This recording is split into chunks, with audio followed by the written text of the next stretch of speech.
ऐसी मेहनत ही क्या जिसमें सपने मजबूर ना हों सच होने के लिए। इन्हीं शब्दों के साथ में नॉलेज मंडली में आप सभी का स्वागत है। आज हम करेंगे MCQ on CGHS CSMA rules part 6 which is based on 7th pay commission. This video is very much important for principal vice principal in NCT conducted by UPSC EMRS KVS NVS examinations.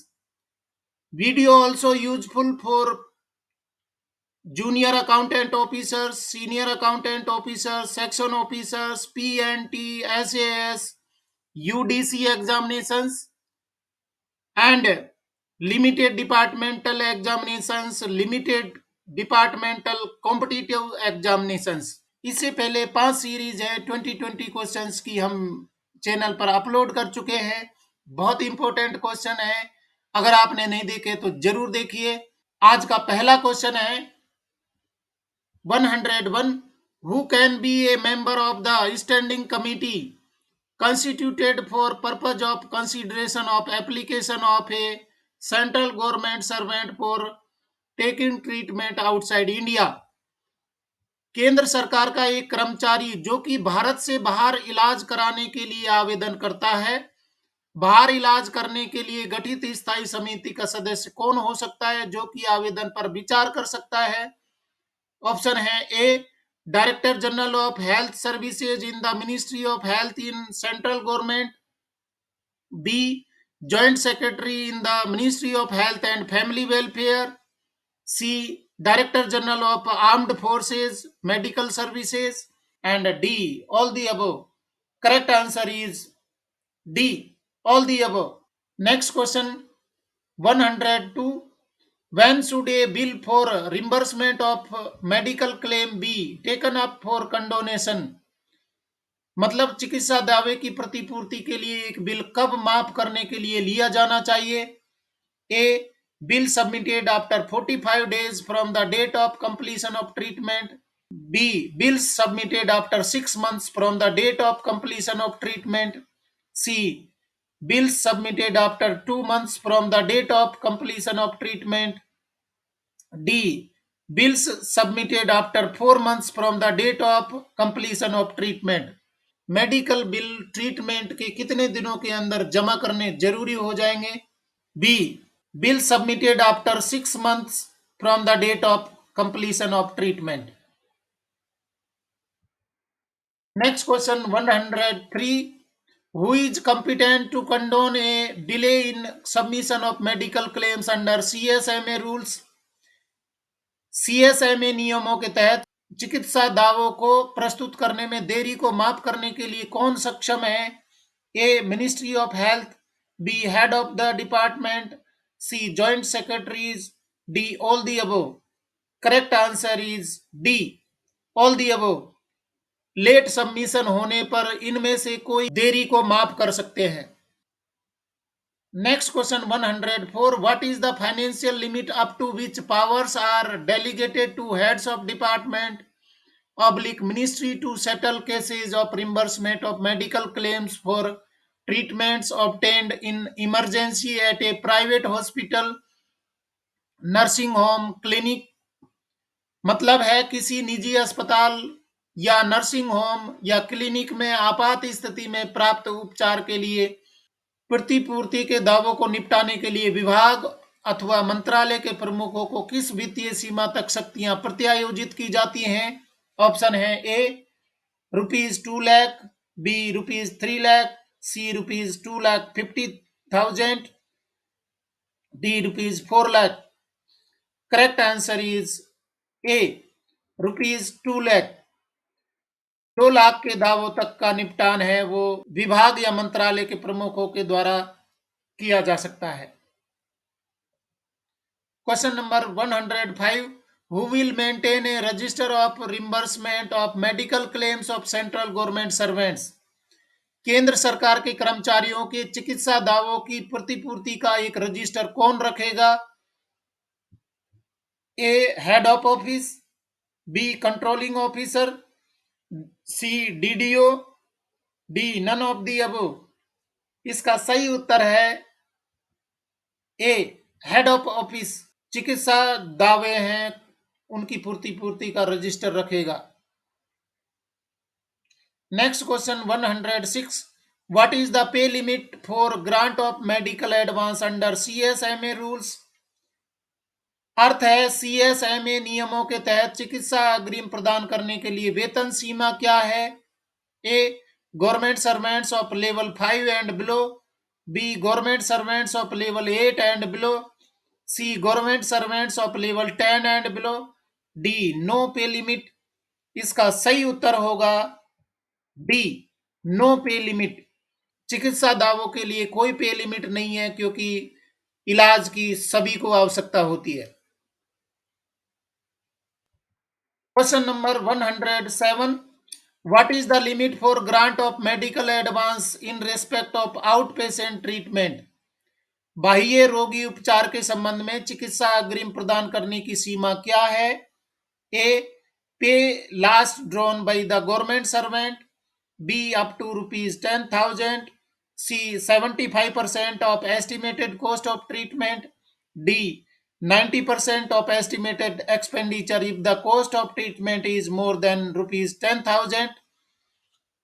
What will be the correct answer? Correct answer is D 90% of estimated expenditure if the cost of treatment is more than ₹10,000। बाह्य रोगी के रूप में अगर इलाज करवाते हैं तो चिकित्सा अग्रिम है वो प्रदान किया जाएगा 90% तक। अगर खर्चा है 10,000 रुपये से ज्यादा लगता है तो। Next question 108, what is the maximum limit for grant of medical advance for in patients treatment of major oblique minor illness. मतलब बड़ी या छोटी बीमारी के रोगी के इलाज के लिए चिकित्सा अग्रिम प्रदान करने की अधिकतम सीमा क्या है। A 4 months pay, B 90% of the approved CGHS package rates, C amount recommended by the treating physician, D 80% of the estimated cost. इसका सही उत्तर है B 90% of the approved CGHS package rates. अगर इन पेशेंट ट्रीटमेंट करवा रहे हैं तो उसको 90% एडवांस है वो दिया जा सकता है। Question number 109, the advance will be paid to dash on receipt of an estimate from the treating physician oblique medical superintendent of the hospital. अस्पताल के इलाज करने वाले चिकित्सक या चिकित्सा अधीक्षक से एक अनुमान प्राप्त होने पर को अग्रिम का भुगतान किया जाएगा। ऑप्शन है A the government servant, B the treating doctor, C the hospital concerned, D any one of the above. चिकित्सा अधिकारी या चिकित्सा अधीक्षक से अनुमान प्राप्त होने पर किसको पेमेंट किया जाएगा, डिपार्टमेंट के द्वारा, ऑफिस के द्वारा। सही उत्तर है सी द हॉस्पिटल कंसर्न्ड, हॉस्पिटल को डायरेक्टली पेमेंट किया जाएगा। Question number 110, what is the maximum amount of advance that can be granted for the treatment of TB. TB के उपचार के लिए अधिकतम कितनी अग्रिम राशि दी जा सकती है। बहुत इंपॉर्टेंट क्वेश्चन है। ऑप्शन हमारे हैं A ₹50,000, B ₹36,000, C 80% of the estimated cost, D 2 months basic pay. Correct answer is B ₹30,000। मतलब टीबी के उपचार के लिए 36,000 रुपये तक का अग्रिम दिया जा सकता है।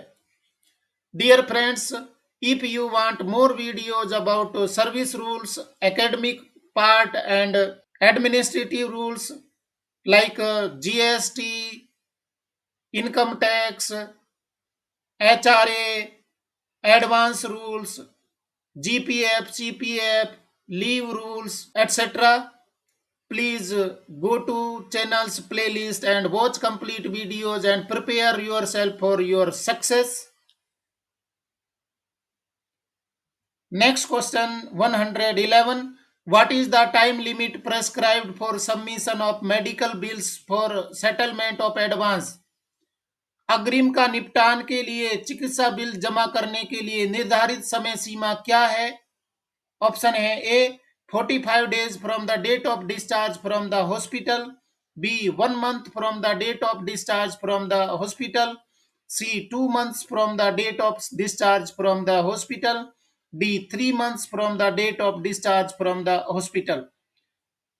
अगर आपने एडवांस लिया है तो इलाज होने के बाद में या हॉस्पिटल से डिस्चार्ज होने के कितने दिनों के अंदर वो अग्रिम का सेटलमेंट करना होगा? Correct option is B 1 month from the date of discharge from the hospital. Next question 112. How are recoveries of medical advance granted for OPD treatment made from the government servant when no prolonged treatment is necessary? मतलब है जब लंबे समय तक इलाज की आवश्यकता नहीं होती है तब सरकारी कर्मचारी से ओपीडी उपचार के लिए चिकित्सा अग्रिम की वसूली कैसे की जाती है? Option A in 4 equal monthly installments from the pay bill, B in one lump sum from the pay bill, C in future reimbursement of medical bills, D any one of the above convenient to the government servant. इसका सही उत्तर होगा A in 4 equal monthly installments from the pay bill. Question number 113. How many hospitals recognized by the Ministry of Health and Family Welfare under the National Cancer Control Program are approved for the treatment of cancer under CSMA rules? राष्ट्रीय cancer नियंत्रण कार्यक्रम के तहत स्वास्थ्य और परिवार कल्याण मंत्रालय द्वारा मान्यता प्राप्त कितने अस्पतालों को सीएसएमए नियमों के तहत कैंसर के इलाज के लिए अनुमोदित किया गया है?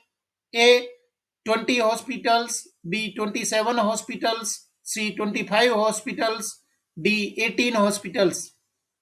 Correct answer is B 27 hospitals. Ministry of health and family welfare ने 27 हॉस्पिटल्स को कैंसर के ट्रीटमेंट के लिए अप्रूव्ड किया गया है. Next question 114. Which fees is not eligible for reimbursement in cases of central government servants suffering from mental disease? मानसिक रोगों से पीड़ित केंद्र सरकार के कर्मचारियों के मामले में कौन सा शुल्क प्रतिपूर्ति के लिए पात्र नहीं है? ऑप्शन है A reimbursement of diet charges, B reimbursement of attendant charges, C reimbursement of special nursing charges, D reimbursement of capitation fees. इसका सही उत्तर है डी मेंटल ट्रीटमेंट के केस में रिम्बर्समेंट ऑफ कैपिटेशन फीस है वो नहीं मिलेगी. Question number 115. What are the documents required to be submitted by a certified patient for seeking admission in the hospital for mental disease Ranchi? मानसिक रोगों के अस्पताल रांची में प्रवेश लेने के लिए प्रमाणित रोगी द्वारा प्रस्तुत किए जाने वाले दस्तावेज क्या हैं? ऑप्शन है A 2 medical certificates, one of which should be from the AMA, B a reception order from the magistrate of the area, C a certificate of physical fitness of the patient to undertake travel to mental hospital, D all the above. इसका सही उत्तर क्या है? रांची के मानसिक रोगी अस्पताल में इलाज करने के लिए कौन से सर्टिफिकेट हैं वो जमा करने होंगे? D all the above. ये सारे डॉक्यूमेंट्स हैं वो रांची के मानसिक रोगी हॉस्पिटल में इलाज के लिए जमा करने होंगे. Question number 116. What is the maximum period of TB treatment that is allowed from the date of detection of the disease for the purpose of reimbursement? अर्थ है प्रतिपूर्ति के उद्देश्य से रोग का पता लगाने की तिथि से टीबी उपचार की अधिकतम अवधि क्या है? ए 30 months, बी 24 months, सी 16 months, डी 36 months. इसका सही उत्तर है बी 24 मंथ्स. 24 महीने का समय दिया गया है जहां पर टीबी डिटेक्ट हो जाती है तो 24 महीने तक इलाज लिया जा सकता है. बहुत इंपॉर्टेंट क्वेश्चन है, पूछा गया है कई बार. Next question 117. What is the rate of first and subsequent consultation fees for a specialist not below the rank of civil surgeon for suspected leprosy treatment? संदिग्ध कुष्ठ उपचार के लिए सिविल सर्जन के पद से नीचे के विशेषज्ञ के लिए पहले और बाद के परामर्श शुल्क की दर क्या होगी? A ₹16 and second ₹8, B ₹4 and ₹2, C ₹8 and ₹4, D ₹8 for first consultation and ₹2 for second consultation. इसका सही उत्तर है ए ₹16 and ₹8। ये जो दरें हैं चौथे पे कमीशन के अनुसार हैं और बहुत सारे रेट्स हैं वो अभी तक गवर्नमेंट ने अपडेट नहीं किए। Question number 118, from which date is the treatment of chronic active hepatitis subset of hepatitis C and D categorized as specialized treatment in the list of major diseases under CSMA rules? अर्थ है chronic active hepatitis, hepatitis C और D के उपसेट के उपचार को CSMA नियमों के तहत प्रमुख बीमारियों की सूची में विशेष उपचार के रूप में वर्गीकृत किया गया है। कब से? ए 1 जनवरी 2007, बी 1 जनवरी 2008, सी 9 अप्रैल 2007, डी 1 अप्रैल 2008। इसका सही उत्तर है सी 9 अप्रैल 2007। Next question 119, which family member is not included in the definition of family for reimbursement of medical claims under CSMA rules? CSMA नियमों के तहत चिकित्सा दावों की प्रतिपूर्ति के लिए परिवार की परिभाषा में परिवार का कौन सा सदस्य शामिल नहीं है? बहुत इंपॉर्टेंट क्वेश्चन है।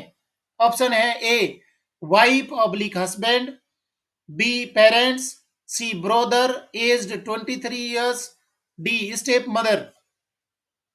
इसका सही उत्तर है सी ब्रदर एज्ड 23 ईयर्स।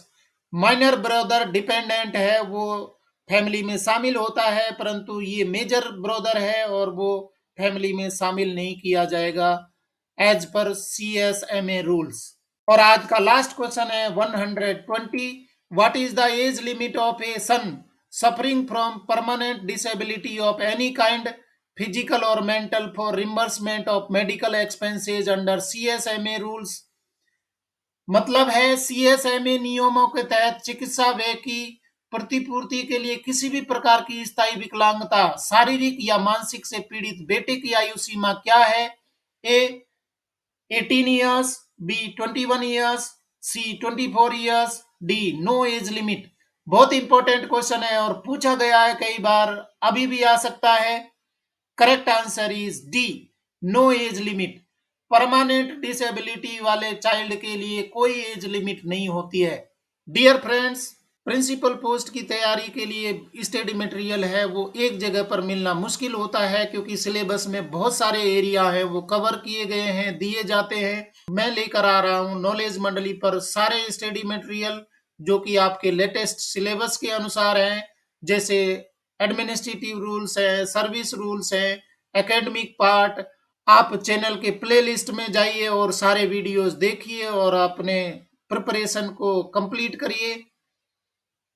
अगर आपको वीडियो पसंद आया है तो लाइक शेयर करें और कमेंट जरूर करें आप किस तरीके के क्वेश्चन चाहते हैं, आपको कौन से पार्ट पर MCQs हैं वो चाहिए, क्या स्टडी मटेरियल चाहिए, प्लीज आप बताएं। और चैनल को सब्सक्राइब जरूर करें, क्योंकि नॉलेज मंडली is the right choice. Thank you very much.